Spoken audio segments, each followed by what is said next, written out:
Hey guys, today I want to show you how I made the forest collection.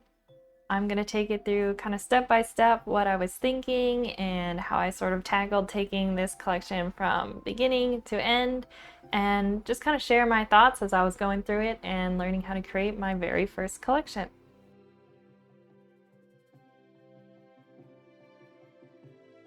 For this collection, I knew that I wanted it to be woodland themed. I knew that I wanted to have watercolor type brushes, and I knew that I wanted to have inky outlines. So those were kind of things I had in mind as I started looking for inspiration and references. Unfortunately, some of the files went missing while I was working on this project, so if I randomly do a wardrobe change, that is why.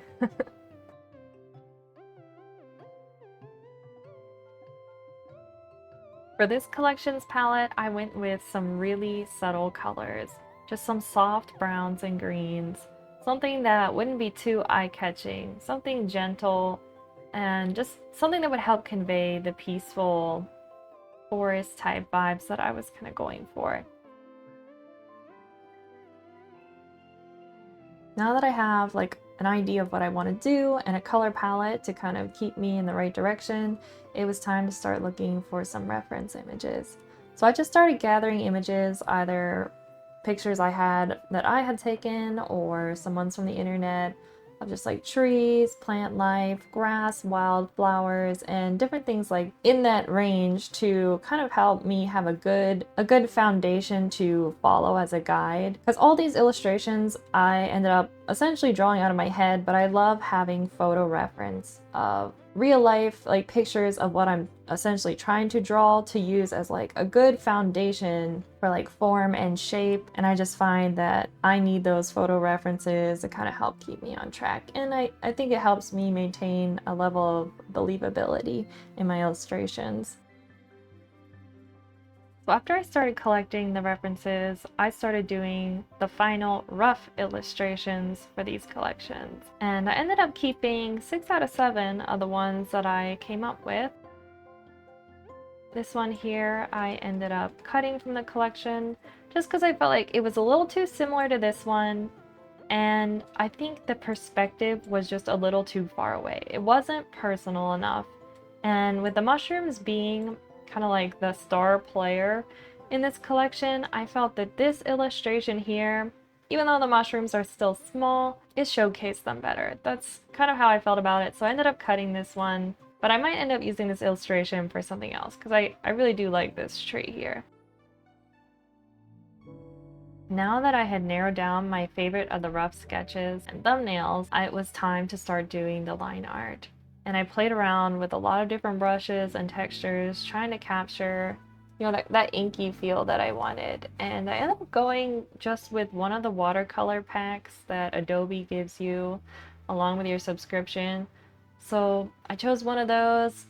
I can't remember the name right now. I'll pop it up here if I can find it. And I just started tackling doing the line work, just cleaning it up. And it took me a while to kind of figure out the style that I wanted to do. Did I want the line art to be thinner? Did I want it to be thicker? I had played around with having kind of like ink droplets come off, and I didn't like it. I didn't love it. So I didn't end up doing that, and I went kind of with an in-between where some of the lines are thinner, some of the ones are thicker, and I just feel like it made it a little bit more dynamic.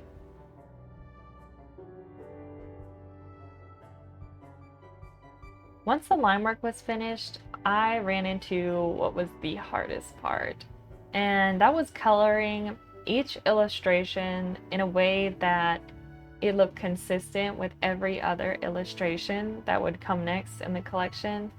And something I didn't realize is that that is a lot harder than it seems.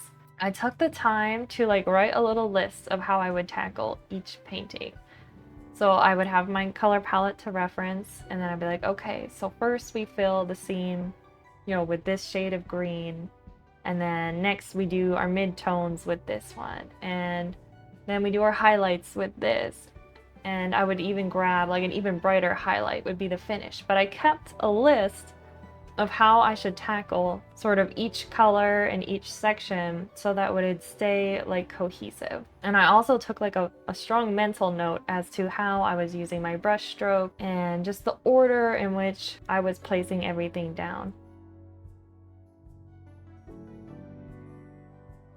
After Pantone released their Color of the Year Mocha Mousse, I was instantly drawn to recoloring the illustrations from this collection into that palette. So I went ahead and I created a palette that was inspired by the Color of the Year, and I really loved the warm brown colors, and I really wanted to like capture that cozy vibe, which I feel like the Forest collection already had, and this just kind of took it to that next level. Now, I tried just kind of using the hue sliders in Photoshop to change colors, and it was not working. So what I ended up doing was essentially almost entirely recoloring them, but I had already the process down. So for the wood parts, I was able to adjust those a little bit and just kind of mess around with the colors for that. And then I ended up going over the top of those layers with my new palette of colors just to blend it in even better. And then I really upped it with just some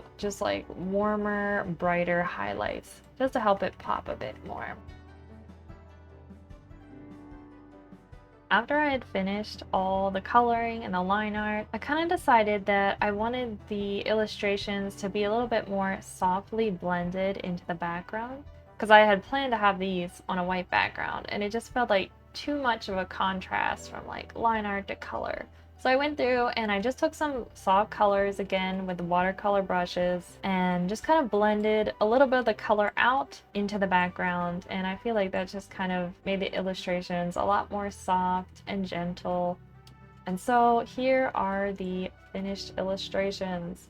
I really like how these turned out. I really like just like the loose brushwork, soft browns. I really liked making just the hanging moss. It was honestly, all the moss was pretty fun to do. From like the line work, just like the squiggly lines, I just find it really satisfying to draw, as well as then shade with the colors. I also enjoy doing just like these little white flowers that you'll see in some of the illustrations here. I feel like they give like just a nice little pop of brightness, but they're not distracting by any means, and they don't take away from the mushrooms. When I did this illustration here, as we can see, we have like the little stream's edge. I almost cut this one from the collection because it felt, I was like, is it weird to suddenly introduce water into it? But I'm honestly really glad I kept it because I feel it had enough elements to combine it with the other illustrations so that would be cohesive. So I think it actually worked out quite nicely. I would say it might be this one, just because I really love the stones and the moss, and I took these two little mushrooms and I kind of framed the one within the circle here with the rings of the wood. And it just kind of reminded me of maybe like two little friends on a hike having an adventure together, maybe like a Sam and Frodo type thing. And I don't know why, but that's kind of what was going through my mind when I created this one. So that one definitely kind of stuck with me. Probably is one of my favorites. Now that the illustrations were finished, it was time to tackle the next project that would go along with this collection, and that was coordinating patterns. I already had a guideline now that I had the illustrations finished as for line work and coloring, and I just kind of had to come up with some ideas that I liked. So I learned how to use the pattern preview in Photoshop, and I just started, roughly kind of thumbnailing different ideas. As I was doing the illustrations, I really came to like drawing the little white flowers, so that was one of the pieces that I kind of want to put a larger emphasis on when I was making the patterns, as well as the little rings on my favorite illustration on the log. I really liked how the inner part of the log was lighter and how it met the rougher edge of the wood on the edge, so I really liked that. And so for one of the patterns, I ended up going with an idea where you can see straight down onto the rings of the log, and we get this nice dark outer edge, and then I have some moss growing around it. Also incorporated some branches, kind of like from the tree, with more of that hanging moss that I really liked. When I was thinking of my third pattern, I was coming up with a lot of ideas that I didn't dislike, but when I matched them with my two other favorites, I found that they just looked too similar. And it didn't hit me until later. I was looking at some surface design and I thought, why not make something that was striped? And so what I did to create the lines was just kind of using my watercolor brush again, and I did just really like wavy lines, kind of organic, I guess reminiscent of like, like grass blowing the wind, something like that. And I ended up not using any of the mushrooms or the wood or the sticks or the moss in this one, and I just went straight with the flowers. Honestly, I'm really happy with the stripes. It's probably one of my favorite of the patterns. And that is how I created the forest collection. If you guys liked any of these illustrations, you can find the link down below to my Etsy shop where I have them available as digital download prints. And I'm hoping to start making some more videos like these for my other collections. So you guys can look forward to that. Thank you for watching, and I'll be seeing you guys soon.